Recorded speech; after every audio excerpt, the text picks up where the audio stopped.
अरे नहीं मैं पहुंच जाऊंगा। यार अहमद मेरे साथ मार्केट तक तो चल, कुछ काम है मुझे यार। यार बॉय मैं नहीं आ सकता, कॉल पे बिजी हूँ, आई एम रियली सॉरी। ओहो कॉल पे बिजी, बड़े लोग। बड़े लोग? हमजा ये क्या कर रहे हो तुम मेरे कबर्ड में? भाईजान वो आपकी ये ब्लू वाली शर्ट है ना, वो सुबह पहन के जाऊंगा, फेयरवेल पार्टी है। नहीं ये वाली शर्ट वापस रखो, मुझे सुबह बहुत इंपॉर्टेंट मीटिंग में पहन के जानी है, रख दो उसको। Important meeting? ओहो बड़े लोग।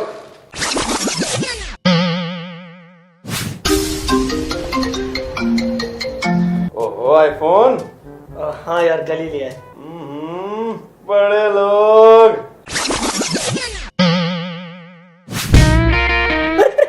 पार्वती फिर जिंदा हो गई। मैं आपको पहले कह रही थी पार्वती जिंदा हो गई। अल्लाह तेरा शुक्र। वाह भाई वाह। अहमद बेटा, येबू बेटा देखा आपने, पार्वती दोबारा जिंदा हो गई। पापा मैं ये सब फजूल चीजें नहीं देखता, मैं नेटफ्लिक्स देखता हूँ। ओहो सुनती हो आयशा, नेटफ्लिक्स। बड़े लोग। अरे अहमद मियाँ अब तो ईद का चांद होगा, कहाँ गायब है आप? कुछ नहीं अंकल, बस एक्चुअली वो प्रमोशन हो गई, मैनेजर बना दिया मुझे ना, जिम्मेदारियां बढ़ गई तो ऑफिस में ज्यादा टाइम देना पड़ता है। मैनेजर हो बड़े लोग।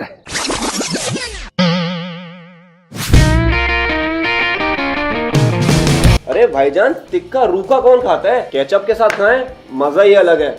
मेरे भाई ये आम केचप आजकल कौन खाता है, अब तो एलोपिनो केचप का जमाना है। देख रही है अम्मी, एलोपिनो केचप, बड़े लोग। आखिर ये क्या है? बड़े लोग जिसको देख लो बड़े लोग, घर से बाहर जाओ बड़े लोग, घर के अंदर घुसो बड़े लोग, नए कपड़े पहन लो बड़े लोग, सोने चले जाओ बड़े लोग। अरे जिंदगी अजाब हो गई है मेरी बड़े लोग सुन के। फर्स्ट टाइम इन पाकिस्तान कैनास का एलोपिनो केचप, अब से केचप सिर्फ कैनास। भाई अब तो आप छोटे छोटे बात पे गुस्सा करने लग जाते हैं। हाँ, बड़े लोग।